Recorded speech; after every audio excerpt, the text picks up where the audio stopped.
students, how are you? I hope you are all fine. Today we are going to learn NCERT class 4th का chapter 7 from the window की exercise से start करते हैं. तो let us start page number 54. Our first question is what? What was the difference in the scene that Omana saw from the train on the first day and on the second day? Okay, हमारा question क्या है कि ओमाना ने जब first day journey की थी उसका scene और अभी जो सेकेंड डे में कर रही है उसमें क्या डिफरेंस था.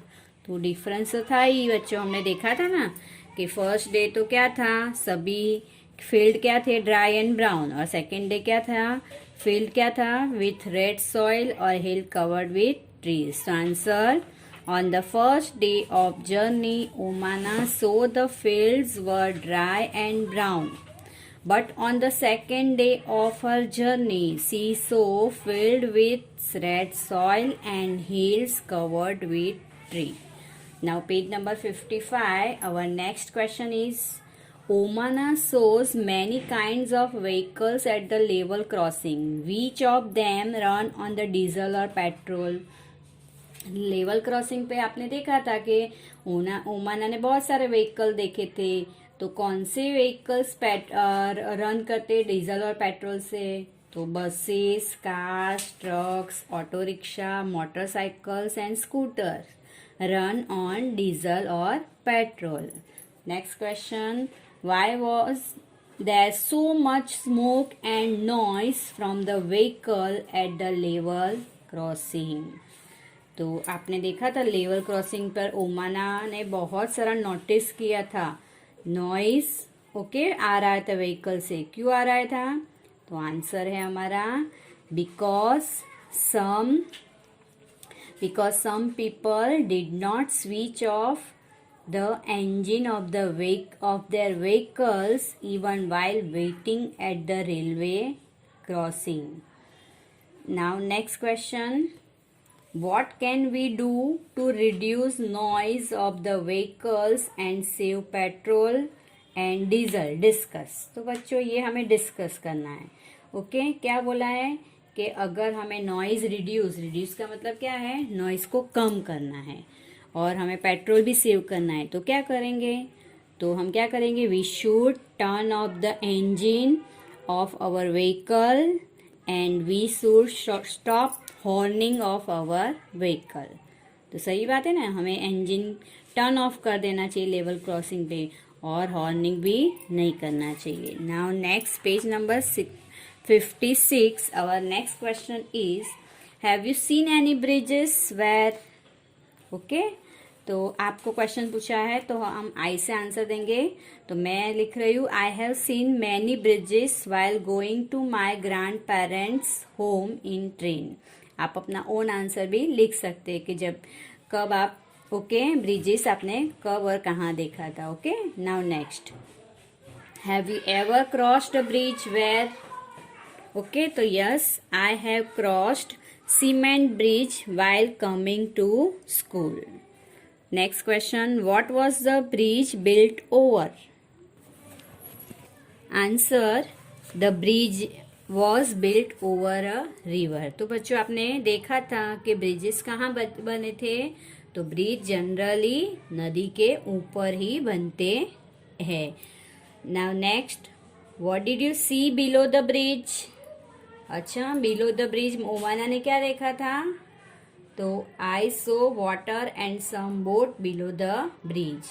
तो जब भी आप ट्रेन जर्नी कर रहे हो और रिवर ब्रिज आता है तो आपको मोस्टली रिवर ब्रिज में क्या दिखाई देगा, नीचे. तो नीचे दिखाई देगा वाटर और some boat. Now next question, find out why bridges are made. चलो ब्रिजेस क्यों बनाए जाते हैं, ढूंढ निकालते हैं. ओके ढूंढते क्यों बनाते हैं ब्रिजेस. तो bridges are made for people to cross from one place to another और over a river.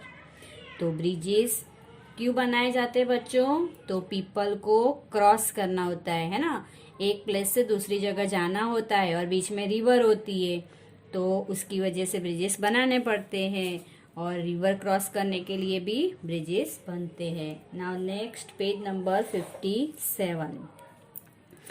Have you ever been through a tunnel? How did you feel? Okay, तो आपने भी कभी जर्नी की होगी, तो आपने भी टनल को क्रॉस किया होगा ना, तो आपने क्या फील किया होगा? तो यहाँ तो ओमाना ने तो क्रॉस किया था, तो yes, I have been through a tunnel and I nervous. हम थोड़ा नर्वस फील करते हैं ना जब फर्स्ट टाइम क्रॉस करते हैं, और ओमाना ने भी वही फील किया था, पर तो भी अच्छा है वो सेफ जर्नी के लिए हमारा टनल।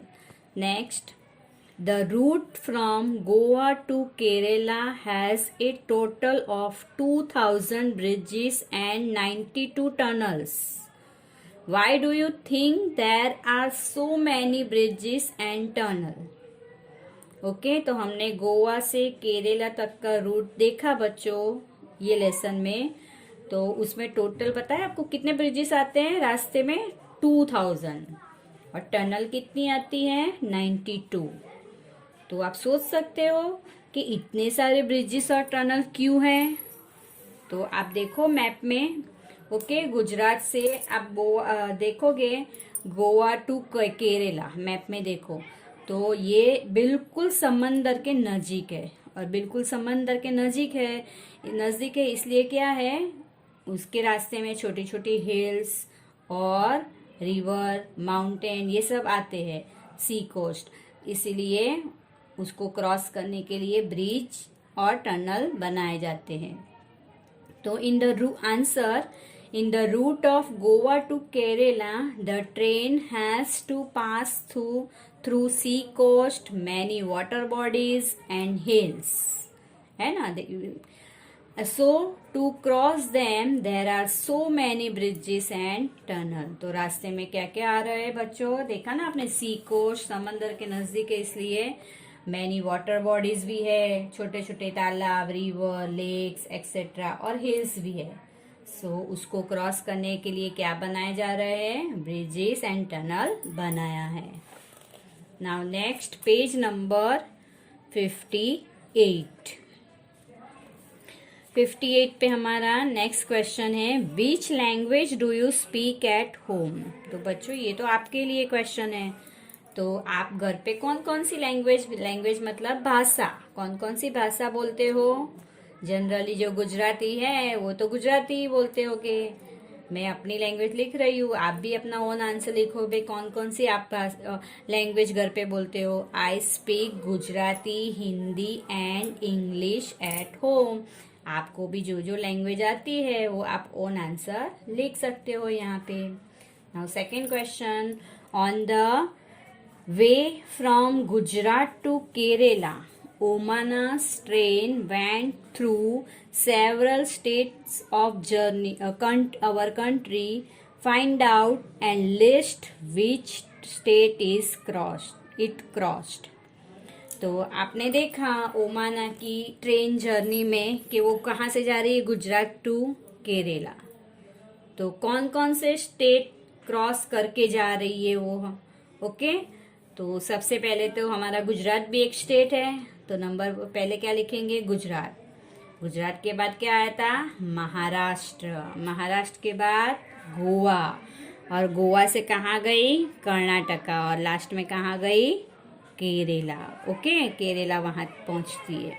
तो ये सारे हमारे कंट्री के स्टेट्स है।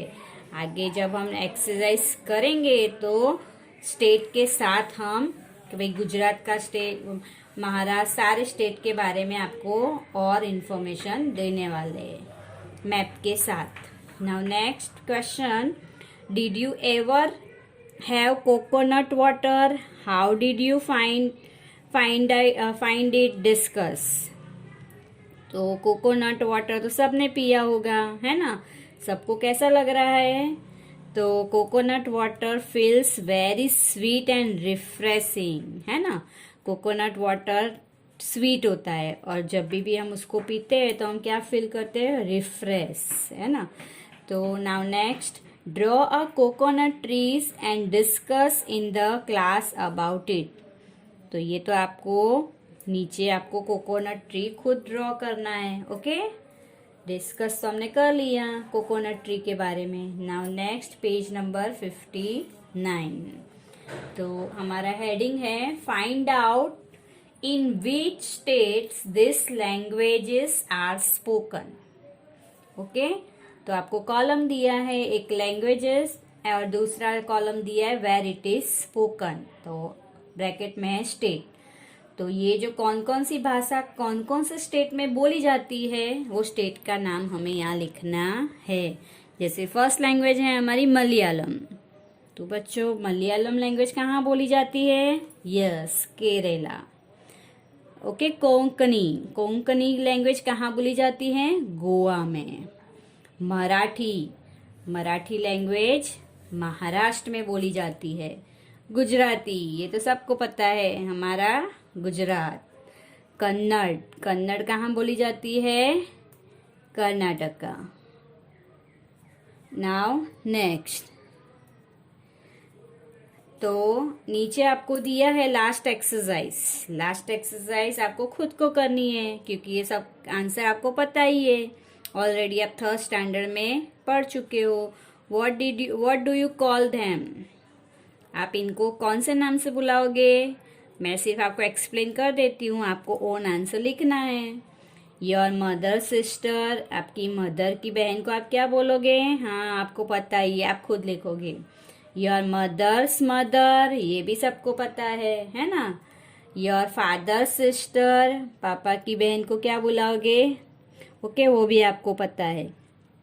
योर फादर्स मदर, आपके पापा की मम्मी को भी आप क्या बुलाते हो? वो आपको खुद ही यहाँ ओन आंसर टेक्स्ट बुक में लिखना है। तो बच्चों ये पेज नंबर हमने 54 से स्टार्ट की, 54, 55, 56 और 57 एंड 58 और 59 की जो हमने question answer with exercise solve की है वो आपको सिर्फ टेक्स्ट बुक में ही लिखनी है।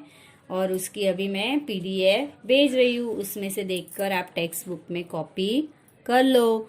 ये नोटबुक में नहीं लिखनी है, नेक्स्ट वीक। ओके, नेक्स्ट हमारा नेक्स्ट पीरियड में हम एक्सरसाइज राइट करेंगे नोटबुक है। अभी आपको ये सिर्फ टेक्स्ट बुक में ही लिखना है। गुड बाय बच्चों, थैंक यू।